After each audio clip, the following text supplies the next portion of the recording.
One to one ஆன்மீக நேயர்களுக்கு அன்பு வணக்கம். நம்ம சேனலில் தொடர்ந்து ஜோதிட விழிப்புணர்வு நிகழ்ச்சிகளை பார்த்துட்டு வரோம். அந்த வகையில் இன்றைக்கி நாம் பார்க்க போகிறது விருச்சிக ராசிக்கு எப்போது பணம் வரும், எப்படி பணம் வரும் அப்படிங்கிறத நாம் இன்றைக்கி பார்க்க போகிறோம்.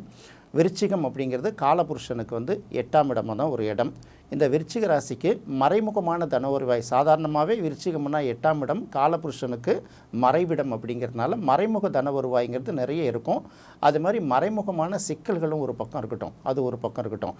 இப்போது இந்த ராசிக்கு நேரடியாக எப்பப்போ வருவாய் வரும், ஒருவேளை விருச்சிக லக்னமாக இருந்தால் அவங்களுக்கு எப்படி வருவாய் வரும், இப்போ ரெண்டுத்தையும் பார்க்கணும்.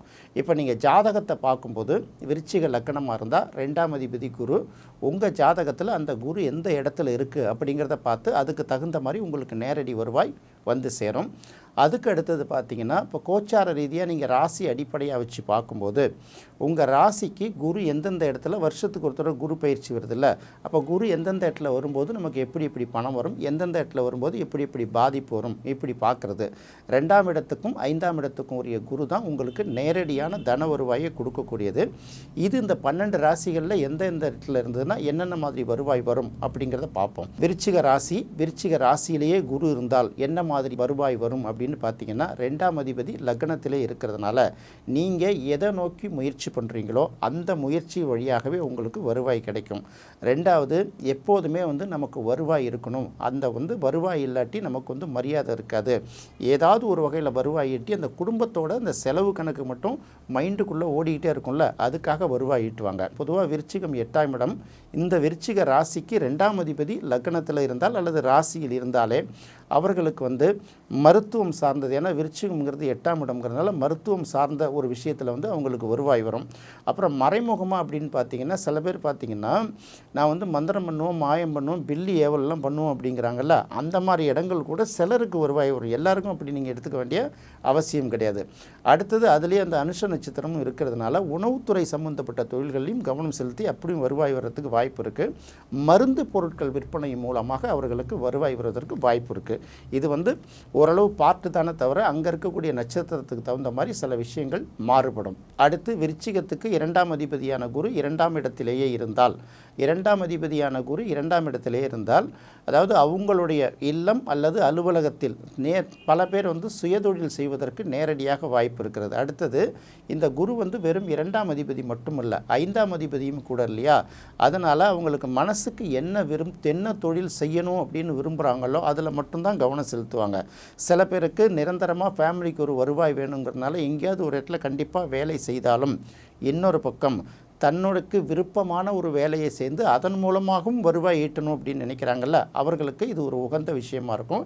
இவங்க உடற்பயிற்சி ஆசிரியராக இருப்பாங்க, பாடம் நடத்தக்கூடிய ஆசிரியராக இருப்பாங்க. சில இடங்களில் பார்த்திங்கன்னா போதகர்கள் அப்படின்னு சொல்லுவாங்கள்ல, மதம் சம்மந்தப்பட்டது, எந்த மதம் வேணால் கொடுக்கலாம், அந்த மதம் சம்மந்தப்பட்ட ஆன்மீக நூல்களை போதிக்கிறவங்க, சொற்பொழிவாற்றுறவங்க அப்படி கூட இருக்கலாம். இது பார்த்திங்கன்னா நிதி நிறுவனங்கள் சம்மந்தப்பட்ட இடமா நம்ம தனுசு ராசியை பார்க்குறதுனால நிதி சம்மந்தப்பட்ட நிறுவனங்கள், வங்கிகள், தனியார் நிதி நிறுவனங்கள், சிட்ஃபண்டு கம்பெனிகள், இது போன்ற இடங்களிலும் அவங்க பணியாற்றுவதற்கு அதிக வாய்ப்பு இருக்குது. அடுத்து இந்த குரு மகர ராசின்னு சொல்லக்கூடிய 3ஆம் இடத்துல இந்த குரு இருந்தால், 3ஆம் ராசியில் குரு இருந்தால் குரு அந்த இடத்துல நீச்சம் ஆகிடுதில்ல, அப்போ அவங்க என்ன பண்ணுவாங்கன்னா, அவங்களுக்கு சில பிடித்த வேலைகள் சில செய்யணும்னு ஆசைப்பட்டால் கூட அதில் பெரிய அளவுக்கு அவங்களால கவனம் செலுத்த முடியாது. நிறைய மனசுக்குள்ளே ஆசைகள் ஓடிட்டுருக்கும், எண்ணங்கள் ஓடிட்டுருக்கும், ஒரு டார்கெட்லாம் ஃபிக்ஸ் பண்ணுவாங்க. அந்த முயற்சியில் அவங்க தீவிரமாக இறங்க மாட்டாங்க. அதனால் அவங்க என்ன பண்ணணும் அப்படின்னு கேட்டிங்கன்னா, கிட்டத்தட்ட பார்த்திங்கன்னா இந்த சுற்றுப்பயணங்கள் அப்படின்னு சொல்லுவாங்கள்ல, சின்ன சின்ன பயணங்கள், அதாவது ஒரு 100 ரூபாய் எடுக்கிறதுக்கு பார்த்திங்கன்னா 100 கிலோமீட்டர் பயணிக்க வேண்டியதுங்கிறாங்கல்ல, அந்த மாதிரி சில வகைகளில் பயணிக்கணும். ஏன்னா அந்த மகர ராசி அப்படிங்கிறது அதுவே ஒரு உழைப்போட அடையாளம். அந்த இடத்துல குரு நீச்சமாகிறதுனால என்ன துறையில் ஈடுபட்டு இருந்தாலும், அதாவது பார்த்திங்கன்னா சகோதரர்கள் வழியில் கூட பெரிய அளவுக்கு ஒற்றுமை இருக்காது அவர்களுக்கு. ஏன்னா அவங்க கஷ்டப்படுறதுக்காக இவங்க செலவு பண்ணக்கூடிய சில சூழ்நிலைகள்லாம் வரும் இல்லையா, இதெல்லாம் வச்சு பார்க்கும்போது குருவும் நீச்சமாக இருப்பதனால் என்ன துறையில் செய்தால் கூட அவர்களுக்கு வருவாய் சற்று குறைவாகத்தான் இருக்கும் அப்படிங்கிறத நம்ம இந்த இடத்துல தெரிஞ்சுக்கணும். அடுத்து 4ஆம் இடமான கும்பத்தில் குரு இருந்தால், பொதுவாக கும்பத்தில் குரு இருக்கிறது ரொம்ப சிறப்பு இல்லையா, கும்பம்ங்கிறது ஒரு பக்கம் கோயில் இல்லையா, அந்த இடத்துல இருந்ததுன்னா அடுத்தது கும்பம்ங்கிறது இந்த இடத்துல நம்ம உணவு சம்மந்தப்பட்ட தொழில்களுக்கு முக்கியத்துவம் கொடுப்போம். அடுத்தது பார்த்திங்கன்னா நமக்கு அது காற்று ராசிங்கிறதுனால தகவல் ஒலிபரப்பு அப்படின்னு சொல்கிறோம்ல, தகவல் மூலமாக நமக்கு நிறைய விஷயங்கள் வருது இல்லையா? இப்படி இந்த மாதிரியான துறைகள், உணவு துறைகள் மூலமாகவோ தகவல் ஒலிபரப்பு துறைகள், மீடியாக்கள்லாம் இருக்கிறாங்களா, அதுபடி எடுக்கலாம். அடுத்தது கோயில் சார்ந்த வருமானங்கள் சில பேருக்கு இருக்கும். கோயிலை ஒட்டி சில விஷயங்கள், இப்போ ஆன்மீக புத்தகங்கள் விற்கலாம், பூஜை பொருட்கள் விற்பனை செய்யலாம், ஆடியோ கேசட் விற்கிறவங்க இருப்பாங்க, கோயிலே பணியாற்றுறவங்க இருப்பாங்க, கோயிலை ஒட்டி பூக்கடை, இந்த மாதிரி பக்தி பொருள்கள்லாம், அந்த ஊதுபத்தி அது இதெல்லாம் விற்கிற கடையாக கூட இருக்கலாம். இப்படியும் அவர்களுக்கு ஒரு வாய்ப்பு இருக்கிறதுக்கு நல்ல வாய்ப்பு. அடுத்தது இந்த 2ஆம் அதிபதியான குரு 5ஆம் இடத்தில் இருந்தால், 5ஆம் இடம் அப்படிங்கிறது பார்த்திங்கன்னா இந்த இடத்துல மீனராசி, குருவுக்கு ஒரு ஆட்சி பெற்ற வீடு.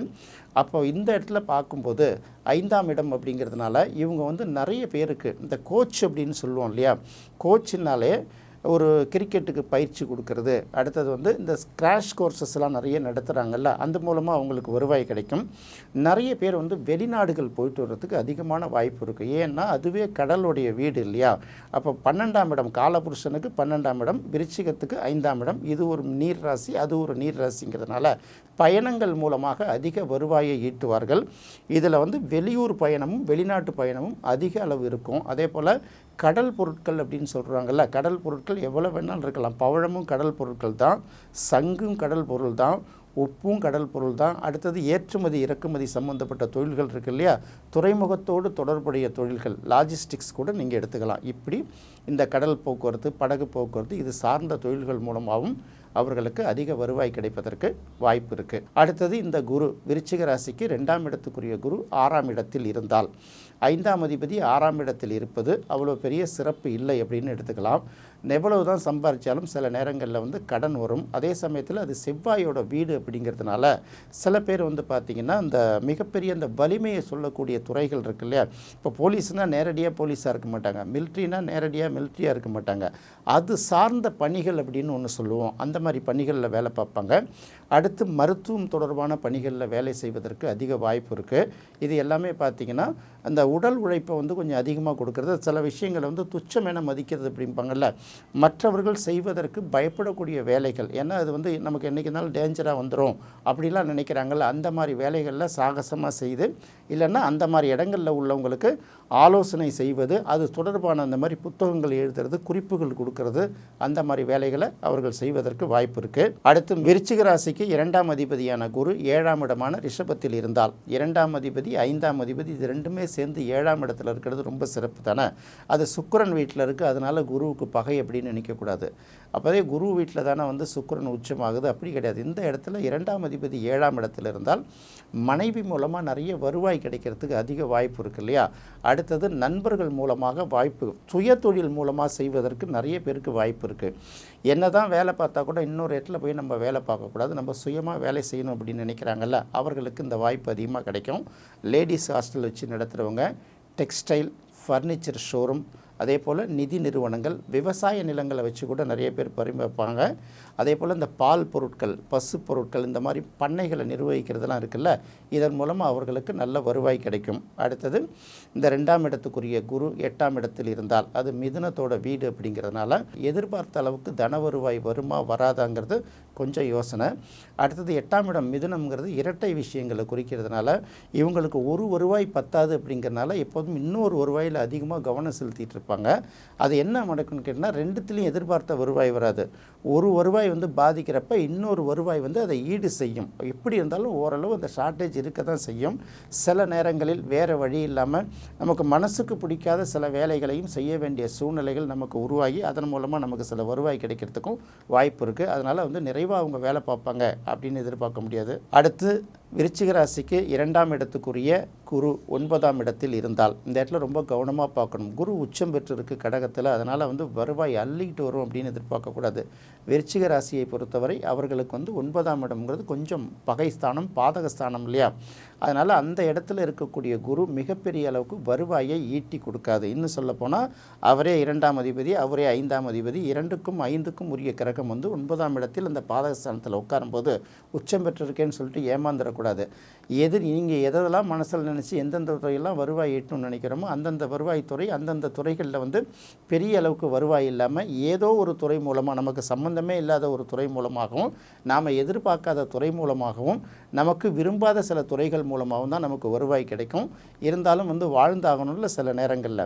இது 2ஆம் அதிபதியும் 5ஆம் அதிபதியும் போய் 9ல் உட்காரும்போது குரு என்ன தான் உச்சம் பெற்றிருந்தால் கூட குடும்ப ரீதியாக அவர்களுக்கு வருவாய் ஓரளவு பாதிக்கப்படும். அதே போல் பிள்ளைகள் வழியில் எதிர்பார்த்த வருவாயையும் பெற முடியாதுங்கிறத ஒன்று எடுத்துக்கணும். அடுத்து விருச்சிக ராசிக்கு 2க்கும் 5க்கும் உரிய குரு 10ஆம் இடத்தில் போய் உட்கார்ந்தால், இப்போ 10ஆம் இடத்தில் குரு இருப்பது எந்த வகையிலுமே சிறப்பு கிடையாது. சிம்ம ராசியில் குரு இருப்பது வந்து ரொம்ப நல்லது, அதில் வந்து நம்ம மறுக்க முடியாது. அதே சமயத்தில் அந்தணன் 10ல் தனித்து நிற்க அவதிகள் மெத்த உண்டுன்னு ஒரு பழமொழி சொல்லுவாங்க. இப்போ 10ஆம் இடத்தில் குரு இருந்தால் நிச்சயமாக ஆசிரியர் பணி செய்கிறவர்களுக்கு, மற்றவர்களுக்கு போதனை செய்கிறவர்களுக்கு ஓரளவு வருவாய் உண்டே தவிர அவர்களுடைய வருவாய் அவங்களுடைய திறமைக்கும் தகுதிக்கும் ஏற்ற வகையில் கண்டிப்பாக இருக்காது. எப்படியும் வந்து பார்த்திங்கன்னா வருவாய் பற்றாக்குறை கொஞ்சம் கொஞ்சம் இருந்துக்கிட்டே இருக்குங்கிறத மறந்துடக்கூடாது. அடுத்தது விருச்சிக ராசிக்கு 2க்கும் 5க்கும் உரிய குரு 11ஆம் இடமான கன்னியில் இருந்தால், 11ஆம் இடத்தில் வந்து பொதுவாக குரு இருக்கிறது ரொம்ப சிறப்பு தான். இருந்தாலும் அது குருவுக்கு பகை வீடுங்கிறதுனால எதிர்பார்க்குற அளவுக்கு வருவாய் வந்தாலும் அது நிறைவேறிக்கிற அளவுக்கு வகையில் இருக்காது. அது கன்னிங்கிறதுனால புத்தகம் வெளியீட்டு விழா, பால் பண்ணை தொழில், அதுக்கப்புறம் பார்த்திங்கன்னா வணிகம், கமிஷன் ஏஜென்சி, இந்த மாதிரி துறைகள் மூலமாக வருவாய் வருவதற்கு அதிக வாய்ப்பு இருக்குது. அடுத்து 2ஆம் அதிபதி விருச்சிக ராசிக்கு 2ஆம் அதிபதியான குரு 12ஆம் இடமான துலாம் ராசியில் இருந்தால் இது வந்து ஒரு வகையில் நல்லதாக நினைக்கணும். ஏன்னா குரு 12ஆம் இடத்துல இருக்கிறது ஒரு வகையில் நல்லது. 2ஆம் அதிபதி 12ஆம் இடத்துல இருந்தாலே பொதுவாக உங்களுக்கு வெளியூர் வெளிநாட்டிலேருந்து உங்களுக்கு அதிகமாக வேலை வாய்ப்பு கிடைப்பதற்கோ தொழில் வாய்ப்பு கிடைக்கிறதுக்கோ அது மூலமாக வருவாய் கிடைப்பதற்கு ஒரு நல்ல வாய்ப்பு இருக்குது. ஒன்று நீங்கள் வெளிநாட்டில் போய் வேலை பார்க்கலாம், அப்படி இல்லையா வெளிநாட்டு நிறுவனங்களோட வேலையை நீங்கள் எடுத்து செய்யலாம். அப்படியும் இல்லாட்டி வெளிநாட்டு நிறுவனத்தில் இங்கே உள்ள கிளைகளில் நீங்கள் பணியாற்றலாம். இதன் மூலமாக உங்களுக்கு நல்ல வருவாய் கிடைக்கும். என்ன நேயர்களே, இந்த நிகழ்ச்சி உங்களுக்கு ரொம்ப பிடிச்சிருக்குன்னு நினைக்கிறேன். மீண்டும் மற்றொரு சுவையான நிகழ்ச்சியில் சந்திக்கலாம். நன்றி, வணக்கம்.